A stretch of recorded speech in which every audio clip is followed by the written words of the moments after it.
ऊन पावसाचा शेतकऱ्यांना फटका बसतोय, पाहूया त्या संदर्भातल्या टॉप 9 बातम्या। राज्यात वाढलेल्या तापमानामुळे 34 जणांना उष्माघाताचा त्रास झालाय। अनेक ठिकाणी तापमानाचा पारा 40 अंश सेल्सिअसवर गेलाय। सर्वाधिक रुग्ण बुलढाणा जिल्ह्यात। नागपूर शहरामध्ये उष्माघाताचे 3 बळी गेल्याची शक्यता।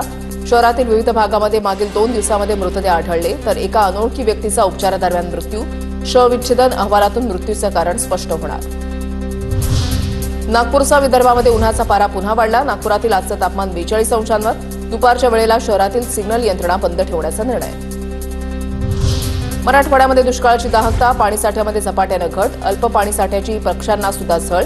पाणी नसल्यामुळे पक्ष्यांचे हाल। सुकना धरणामध्ये भक्ष्य शोधण्यासाठी पक्ष्यांची मोठी गर्दी।